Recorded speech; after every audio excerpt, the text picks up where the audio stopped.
This video isn't about achievements or summits. It's about returning to myself, slowly and quietly, one trail at a time.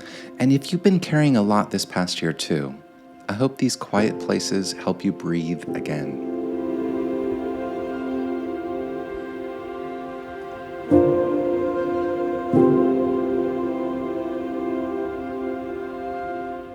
Some seasons of life ask more of us than we expect, sometimes in dramatic, unmistakably heavy moments, and sometimes in quieter shifts that change how we wake up, how we hold ourselves, how we move through the world.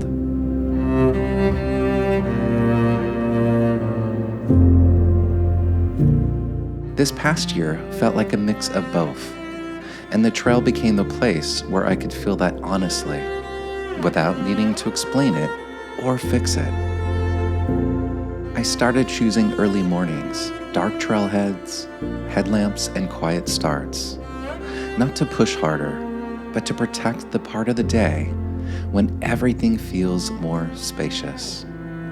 Before the crowds, before the noise, before the world fully wakes up.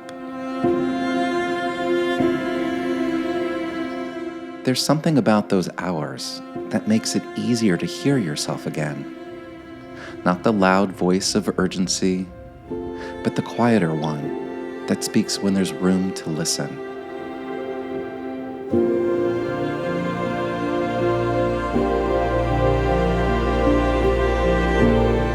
One thing I learned this year is that presence doesn't just happen.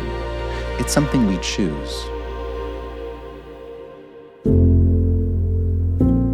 Maybe you've noticed that too, that when you're intentional about when you show up, everything else shifts.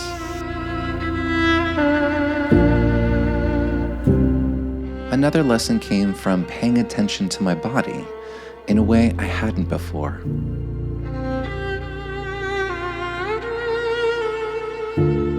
I realized I was spending a lot of time moving at a pace that felt productive, but wasn't sustainable.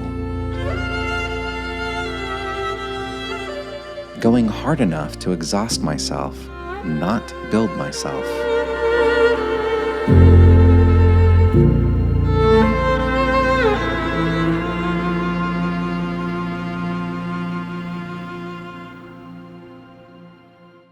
Once I saw that, I couldn't unsee it, on the trail and in life.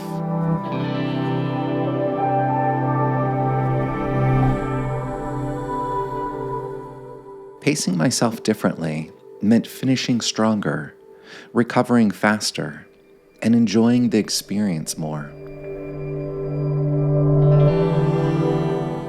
It also meant letting go of the idea that effort alone equals progress.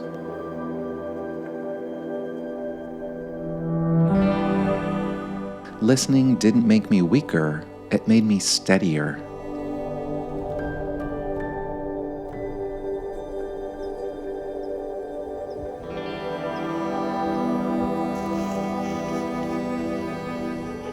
Some goals I had on paper this year didn't happen, not because I wasn't capable, but because my body wasn't ready. There was a time when I might have pushed through anyway, proved something, forced the plan to work.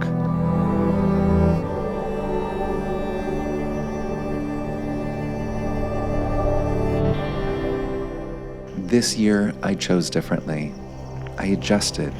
I slowed down. I listened.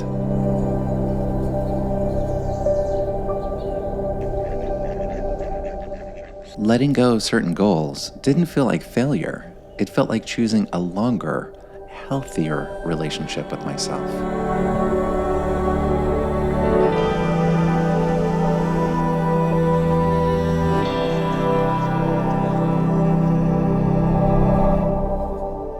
I learned that responsiveness is a form of strength, and that honoring where you are is sometimes the most disciplined choice you can make. Something else shifted quietly this year. I found myself returning to trails I'd already done before, Not to train, not to prove anything, but simply because I enjoyed them.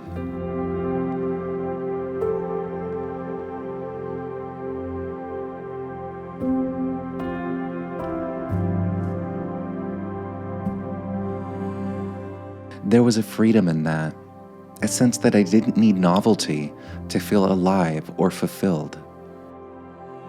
Repetition became grounding instead of boring. Familiarity became nourishing instead of stale. It reminded me that joy doesn't need a reason, and that pleasure doesn't have to be earned through difficulty.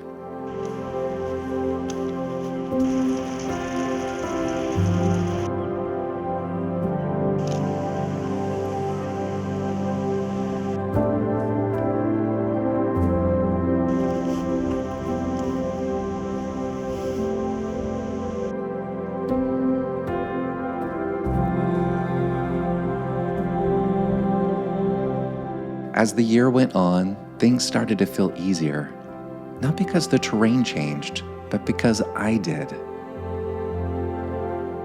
Better balance, more confidence on my feet, less effort spent fighting the trail.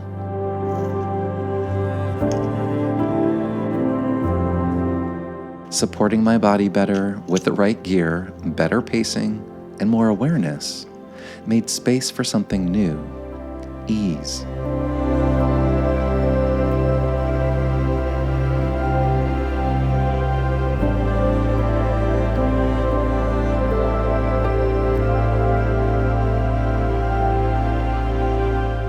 There's a quiet confidence that comes when you're no longer rushing or bracing, when you trust yourself enough to move calmly through challenge.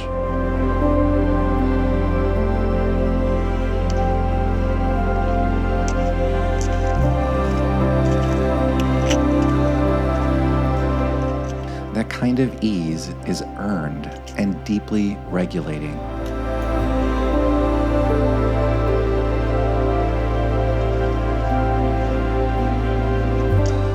There were moments this past year when the beauty was so vast, so quietly overwhelming, that it stopped me in my tracks. Not in a dramatic way, but in a reverent way, the kind that brings tears to your eyes and a soft, involuntary, wow. Standing in those wide open spaces, something inside me re-engaged. Not excitement, not certainty, but recognition.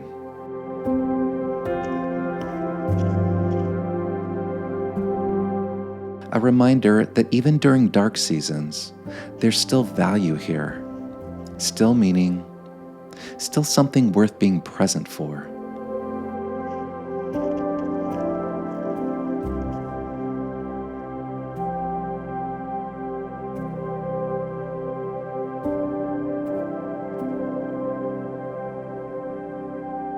Those moments didn't fix the world, but they reminded me why staying connected to it matters.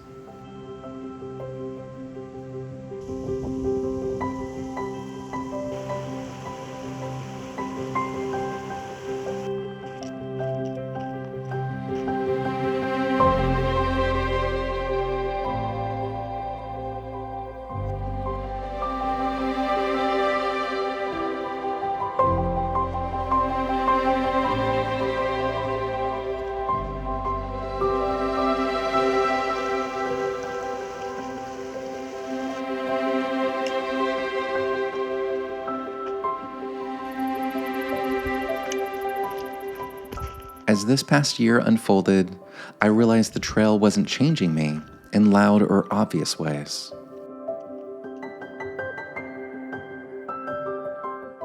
It was shaping how I show up, how I listen, how I pace myself, how I choose what matters.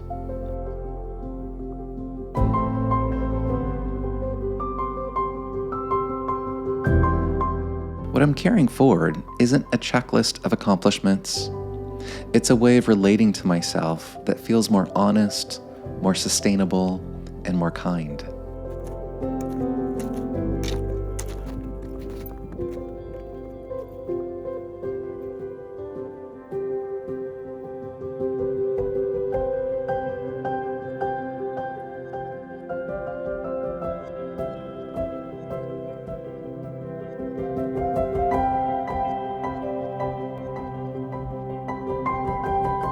If this past year asked a lot of you too, in ways others may not fully see, I hope these moments of quiet beauty offer you a sense of steadiness.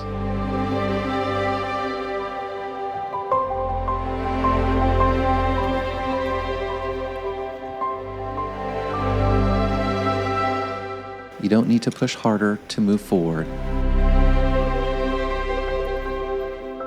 You don't need to prove anything to be worthy of rest or joy.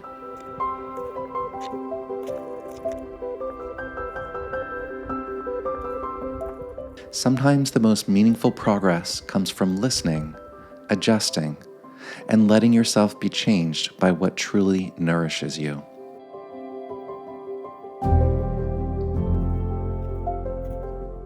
Wherever you are on your path, may you find places that remind you of your own internal spark, the one that's still there, waiting to be remembered. Thank you for walking this trail with me.